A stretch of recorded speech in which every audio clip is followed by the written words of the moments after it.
Good afternoon and welcome to the Tuesday, May 30th, 2023 Public Works Committee meeting. Now is time for a roll call and determination of quorum. Evans? Here. Roberts? Here. Ham? Here. Stroman? Here. A quorum is present. Thank you. Now is time for the adoption of the agenda. Move to adopt. Second. Have a motion to adopt by Councilman Stroman, a second by Councilman Ham. All in favor? All opposed, motion passes. Now is time for general public comment. This is a time for members of the public to discuss or express concerns to the committee on any issue not limited to items on the agenda. Action will not be taken at the meeting on any issue not on the agenda except by placement on the agenda by unanimous vote of the council members present. And I know we have one speaker out there. Do you want to come up to the podium and give us your name and your address?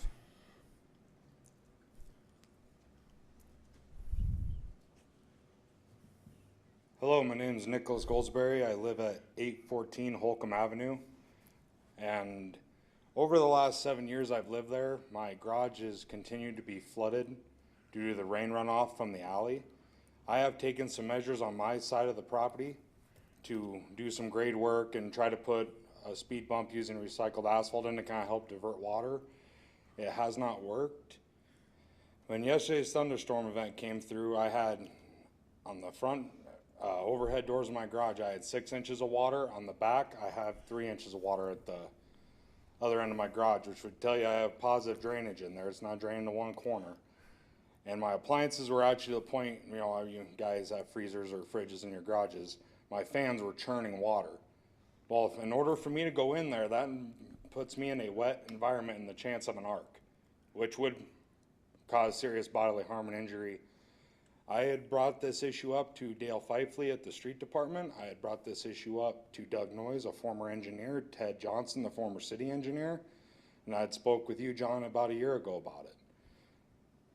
I had to sit and talk with the crew chiefs of the street department to get them to sheet water the other way, but nothing is working. It's continuing to become an issue with a chance of bodily injury. And I figure if a person that's a resident in town is paying a stormwater tax, probably should be going towards something to help with that. And that's my concern. Thank you very much, Nick. I appreciate that. Can I have just 1 minute of privilege on this? Sure. Because I have talked to Nick about this on a couple of other occasions, and I actually went up there after the storm yesterday, and he had also sent me some videos that I will send to Mr. Tech, and I can send them to you too. I know that there's definitely an issue with how much water was running down that alley and how rapidly it was running down that alley. And I do know yesterday was quite a rain. I mean, this was not the only person in that area that got water in their residence, and I do understand this. But this is a problem that they not only have in the summertime, but they have it in the wintertime too, because that alley holds water. So in the winter, it's a sheet ice, and in the summer, it's a pond. So what's in there right now will still be in there unless it gets nice and warm a week from now. So I would just like Nick to be able to at least talk to somebody that can push him in the right direction, that hopefully we can get this taken care of sometime in the near future. So thank you. And with that, we'll move on to consent items, items 1 through 18, and I will turn it over to Public Works.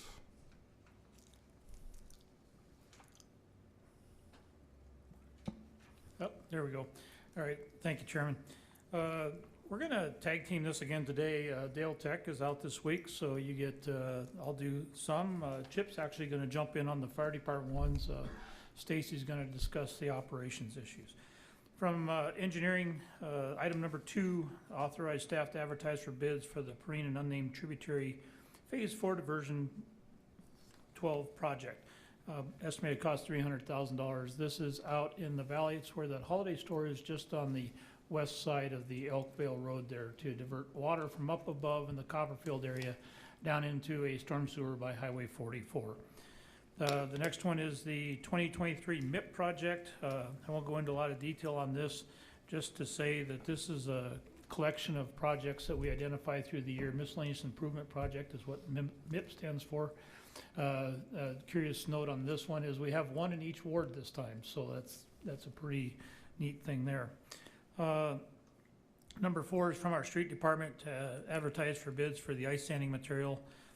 That's just an annual contract we do every year, as is number 5. But this is for the utility maintenance to do concrete replacement where they have water main breaks. You were just talking to me a few minutes ago about an issue similar to that.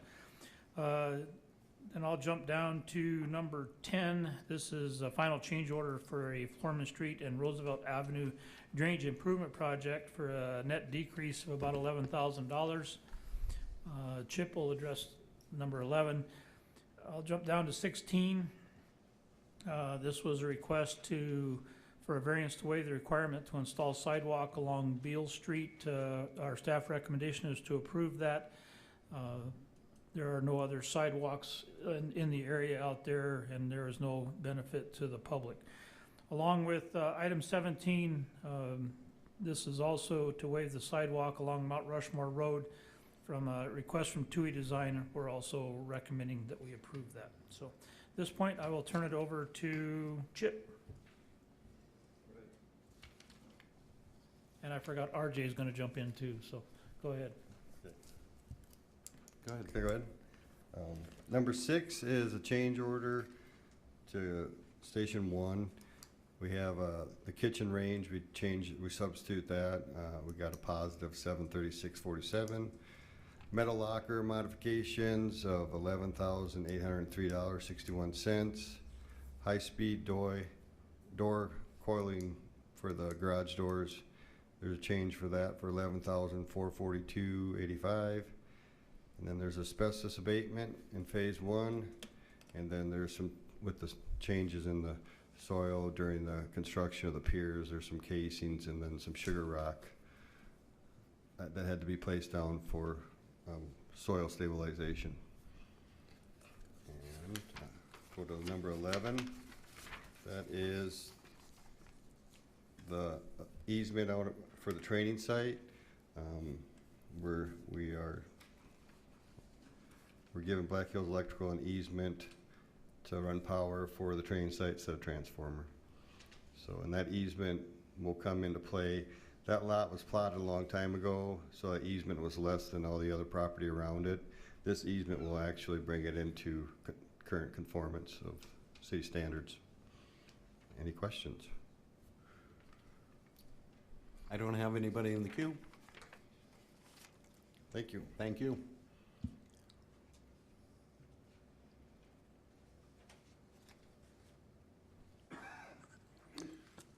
Good afternoon, Rod Johnson, Public Works. Just one correction, Chip, that particular easement today is actually underground power at Fire Station 1. We're installing new transformer there, so we need to bring in new power by Black Hills Power. The easement for the training facility was done, I don't know, 2 weeks ago, a month ago or so.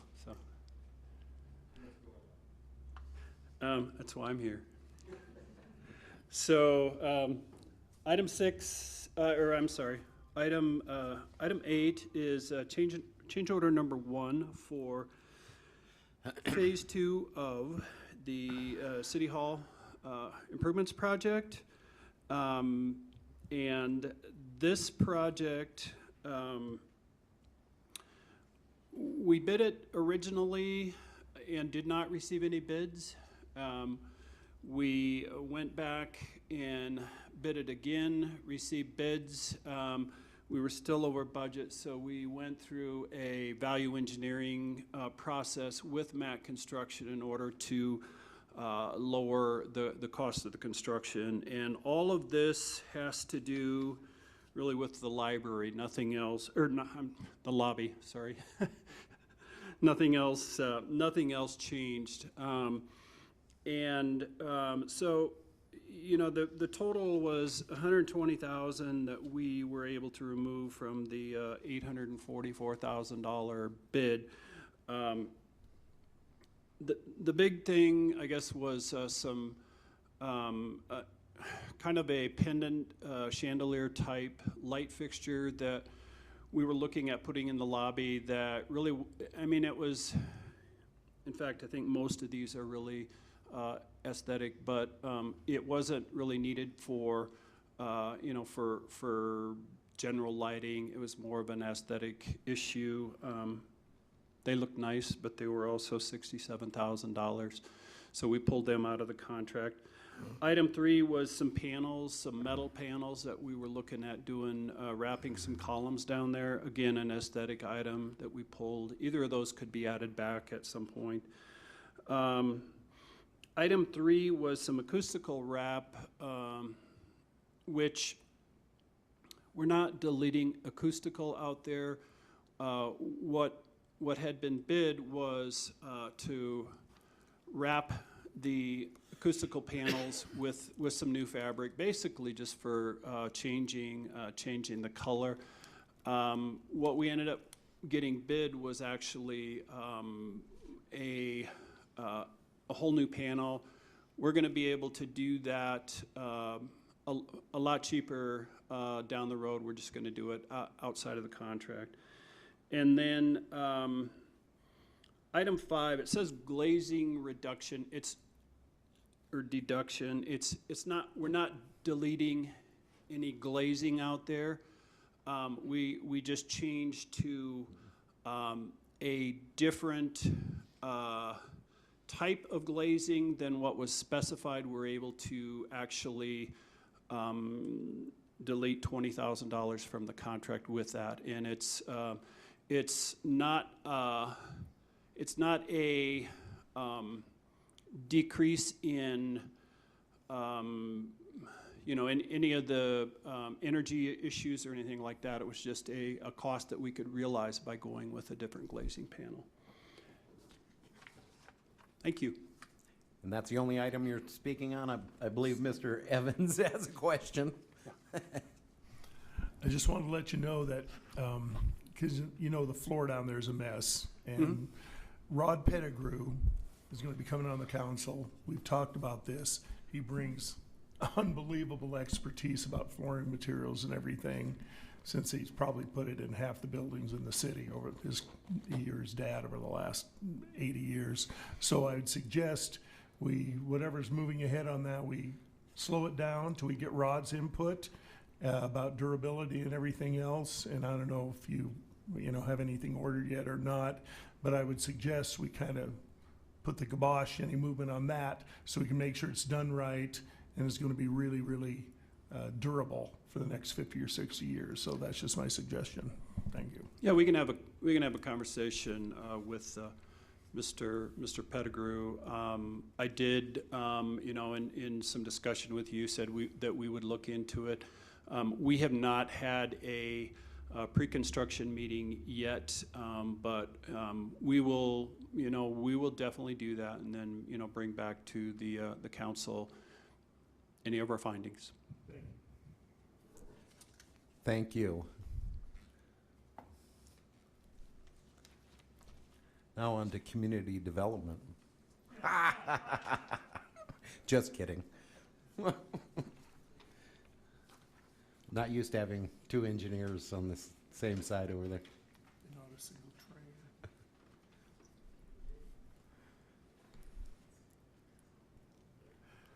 There we go. I don't know if I'm batting cleanup or if I'm just on fourth here, but anyway, I will start with item number 7. This is a change order for the Well 6 pump replacement electrical improvements project. Lane Christensen is the contractor on that project, and we encountered an unforeseen electrical issue with the pitless adapter, which is a device at the wellhead. So this change order is to address the electrical issues that were not known at the time of that project. The next item I have is number 9. And this is another change order for another well project. This is well 8. This is the project, as you are probably aware, where the pump and pump column were lost in the well at the original contract. with a different contractor. This contract was for Lane Christensen to retrieve the drawdown pipe, address the stuck well pump, and then they were to assess the damages of the well, and then conduct a drawdown test to establish the well production rate. That work has been completed, and it came in under budget. We have a deduct here for $115,000. What will result on that will be a bid project for a new pump and motor replacement, which is outside this contract. Next item I have is number 12. And this is a professional service agreement authorization for SCADA alarms, surge protection project with AE2S. The city's SCADA system for water and water reclamation primarily receives and transmits a whole number of data from remote sites. And we have to, as Jim Gilbert has mentioned in the past, security issues have changed considerably, so we need to look at a better way of securing and making that data more secure and more consistent.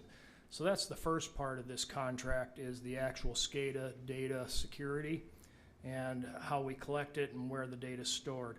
The second part of it has to do with, we've had some motors, MCCs, and VFDs recently in the last 5 years have damage due to lightning surge and lightning protection issues.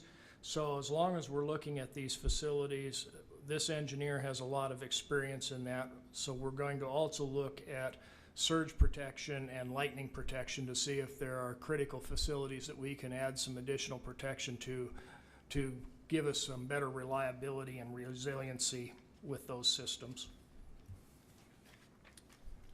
Item 13 is again authorization to seek proposals for Southwest Booster Station reconstruction. This is a budgeted project. The Southeast Booster Station has reached its life expectancy and needs to be replaced. This is the booster at the corner of Sheridan Lake Road and Corral Drive. And we're going to look at, is that the right location for that booster, or should we possibly move it a few hundred feet to a better location? It's kind of right out in the way of the intersection. So this project is going to first site the station, and then it'll be for the design and bidding for the reconstruction of the Southwest Booster Station. Next item is 14. This is authorization to seek proposals for professional services for a maintenance facility master plan. This is the path forward for the city over the next 10 years for a city multi-department level maintenance facility. The maintenance facility we're looking at would consist of about 3 distinct areas: fleet maintenance, facility maintenance, which is the buildings and grounds, and then the operational maintenance for the public works divisions.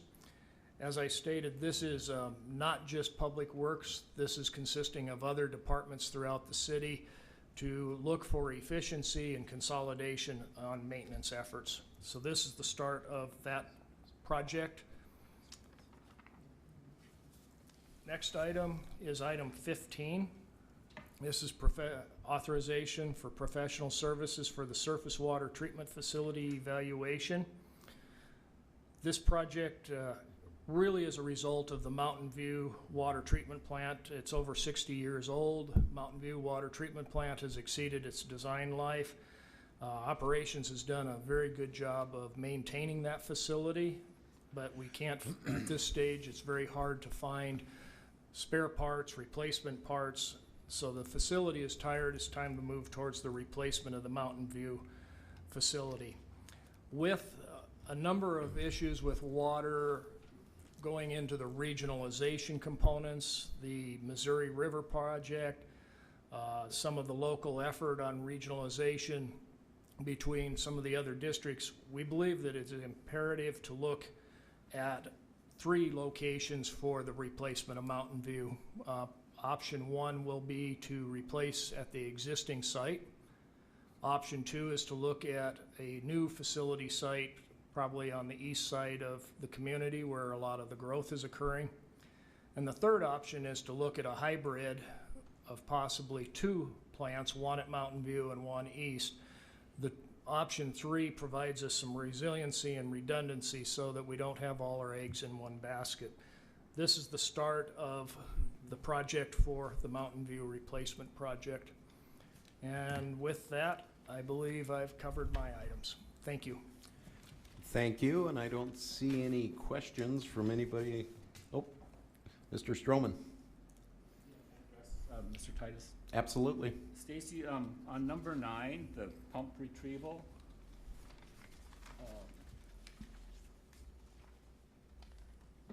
pump recovery and replacement. What's the stat? Have they been able to remove that pump, or what's going on with that project? Yes, we've had, I'm going to call it 75% success. They were able to retrieve and remove the drop pipe, which is the pipe from the pump that goes to the surface. So they were able to remove several hundred feet of the drop pipe that had been abandoned or been lost. The pump itself, they had a special tool devised as kind of a patented piece of equipment, but it was, I kind of would equate it to being a dentist. It was like a drill bit that they drilled the pump out, and they were able to remove a fair amount of it. However, the pump was still lodged in the fractures, so they weren't able to remove it totally. That's okay. There are pumps that have been left in holes for a number of years, and it's not an issue. So they left the pump there, and then we did a drawdown test to see how much would that hinder the production of the well. And the tests determined that we should be able to produce about 400 gallons per minute, which is not quite the production rate that we were looking for 500, but we're at 400 gallons per minute. Therefore, in our estimate, it's worth putting a new pump in and a new motor and continuing to use that well at 400. And then at some point in time, we will look at a replacement well, drilling a new one altogether. But for right now, it's worth doing the rehab. Okay, thank you. You kind of anticipated what my question was going to be, but if you think 80% GPM is going to be good enough for that, is there a term on that you think, a projected useful life? Yeah, useful life on a well would be 8 to 10 years is a pump and motor for typical replacement. So we could see this new pump and motor, and again, like I said, that'll come forward with an authorization to bid for a new pump and motor on that. But it's a different sized pump than what was in there originally because it's at 80% of the capacity.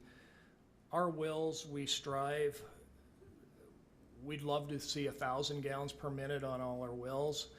That's a very high producer, but a productive well is something in that 500 GPM range, but we'll still put it into production if it's down at 300 or 350. Much less than that, it's not worth the investment. Okay, I appreciate it. You guys do a good job at the water department, so thank you. I yield. Thank you. If we have, oh, Mr. Evans? Yeah, I just want to make a comment also about numbers 14 and 15. Since these are the kind of things that are long-range planning, make sure we don't enter into any agreements with anybody too early, being as how we have a change in management at the top coming here in the next month.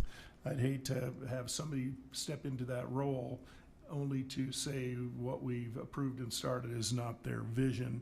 So hopefully we're not going to be committing to anything in the next 30 days or so that would lock us into something that might have to be canceled right away.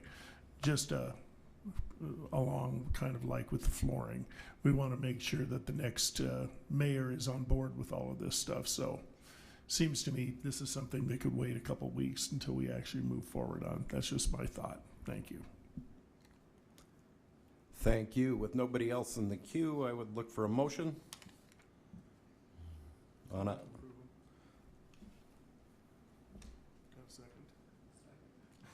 have a motion to approve items 1 through 18 by Councilman Evans, a second by Councilman Lehman. All in favor? All opposed? Motion passes. We will move on to non-consent items. I will open public comment. We do have one speaker from Pat Roseland. Tell us who you are. We don't know who you are. Pat Roseland, Ward 5 City Council. I'm here to speak on 21, a request to temporarily remove recycling and yard waste containers at Fitzgerald Stadium during the Firecracker Tournament, June 30th through July 4th. A few weeks ago, I received a call from Calvin Torvey, head coach of Post 22 Baseball. Would like to find out if we could get those things removed. He was thinking permanently, but after speaking to Public Works and others, it's something they've been working on for quite a long time and just haven't found another spot location in West Rapid to do that. After speaking to Calvin Torvey, I told him to maybe ask him to get some other stakeholders involved. And so he got Lyle Tolsma, president of Black Hills Sports, Tom Weaver, Black Hills Sports, and we have some people from Solid Waste and Public Works that I visited with. D'Amico Rodriguez was a very much facilitator also in helping get this measure pushed forward. I'm not the one who's behind all this. I'm the facilitator to get this moved from all the stakeholders that are involved in here. We had a great response from the city Public Works and Solid Waste people who are supportive of this issue. The multiple stakeholders I mentioned will be here at Legal and Finance tomorrow, and they'll be sending some members of their groups to speak on this issue. I kind of put this backwards. I should have had them come to Public Works, but it didn't work out that way, so they'll be here tomorrow. My main thing is to put this on both of city or Public Works and Legal and Finance, so all our council members would be available and hear what's going on with this. And my main, I think, thrust right now is that this is a good compromise between the city and the stakeholders who are involved in Fitzgerald Stadium. It hopefully will at least give us some time to find some more another location for the containers and for the trash and recycling in the near future, hopefully. So I'm asking for your support in getting this issue through, and I thank you very much. And I thank you for all the Public Works people who helped me along this way and gave me support and never turned my back and just basically said, go for it, and we did it. And like I said, I'm not the man who did it. There's a lot of other stakeholders involved that help along that way. Thank you very much for listening. Thank you, Pat. Thank you, Pat. I don't have any more comments, so I will close public comment. I will move on to item 19, request from Kimley Horn Associates for a variance to waive the requirement to install sidewalk along East Anamosa Street and Turbine Drive, Rapid City per ordinance 12.08.06, and the staff is recommended to deny. Do we have any questions? Anybody want to speak on this item?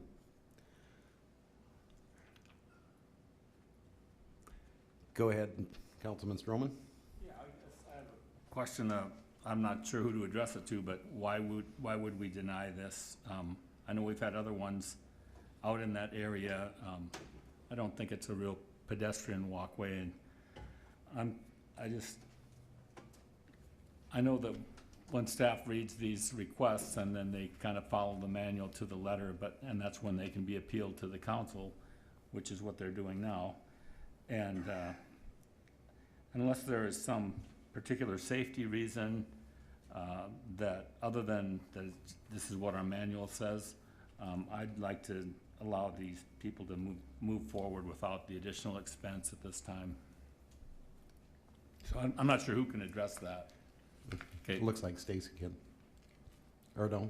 Oh, Roger? Roger can. Okay, thank you. Sorry, you were both wiggling your heads. I don't know. We can let Stacy address it if he'd like. Yeah, thanks, Councilman Stroman. you make a very valid point. I will say that, you know, this is a veterinary clinic that's going in out there. There is sidewalk immediately adjacent to this property that's already been installed. Staff has been in contact with the owners and the developers of this property, and they are willing to install the sidewalk at the time of the building permit along Turbine Drive. So, I mean, what I'm telling you is, we've talked to the owners, and they're willing to put it in, so it ties in with other sidewalk out in the area.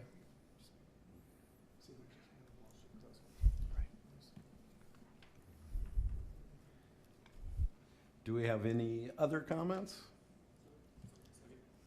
Do we need to vote on it then? This has to go to council, yes, sir. Second. Because I'm gonna have the same discussion on that too, so. Well, this is non-consent, so let's just do 19 first, then I'll read the other one in and we'll do it that way. So we do it the proper way. So, you want to make a motion just on 19, Lance, instead of 19? And a second. So we have a motion on item 19 from Councilman Lehman, a second by Councilman Stroman. All in favor? All opposed. So that was a motion to move it to council without recommendation. Item 20, request from KTM Engineering on behalf of Chris Ham for the Dean and Jill Ham Trust for a variance to waive the requirement to install sidewalk along Muirfield Drive per city ordinance 12.08.060. Staff recommends to deny. Have a motion to move to council without recommendation from Councilman Lehman, a second from Councilman Stroman. All in favor? All opposed? Motion passes. Items from Alderman. Request to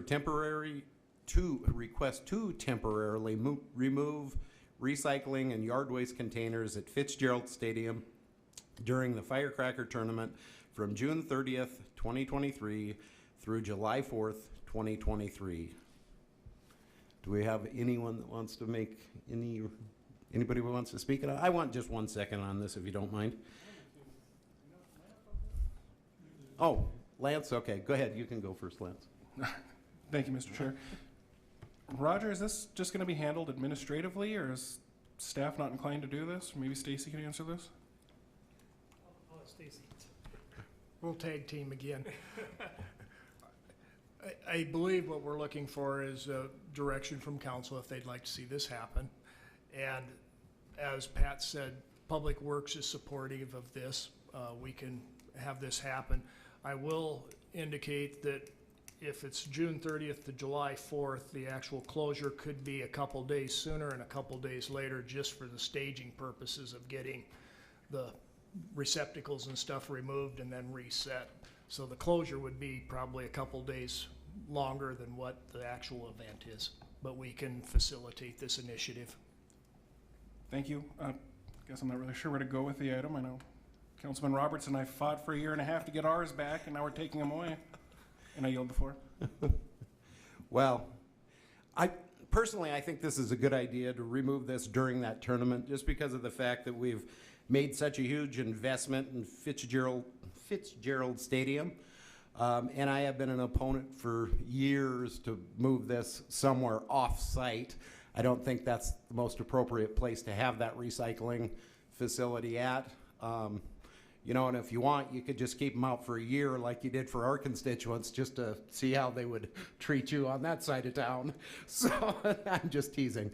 But I do support this. I think, especially, you know, if you know what the traffic's like over there during this tournament, they need all the space they can get. So that's just where I wanted to go with it. If somebody wants to make a motion. Oh, you can. I didn't see you in there. Sorry, Councilman Stroman. I guess, and I'm for this too. I just was curious as to where we would store those temporarily and how much it would cost to do this. I actually, Mr. Chair, Go ahead. I don't have the costs down. I imagine it would be basically the transportation of the bins back to the solid waste facility, where we store them for the winter location. So we would take the 20-yard containers, place them back at solid waste, and then redeploy them after the event. Councilman Ham. Yes, sir, I do speak. Is this something where we need to put the date June 28th through July 6th on the agenda for council? Is that something that sounds like it might be appropriate? You can make whatever motion you Well, want then to I'll make. do that. I will make the motion that we put this as a June 28th through July 6th recommendation and put it to council. If we can get a second, which this may cause some problems because it's going to Public Works and to Legal and Finance, but The thing is, do we need to? Do we need to? That's what I was asking. no, we don't really need to do that. We can discuss it at council and make whatever decision we want to at council. So why don't you just pull your motion and we'll just look for a motion for what's on the table. Check. I'll pull my motion. And I'm still looking for a motion. I'll move. We have a motion from Councilman Evans to do it. And a second from Councilman Ham. All in favor? All opposed? Motion passes. Have a motion to adjourn. And a second. All in favor? Thank you.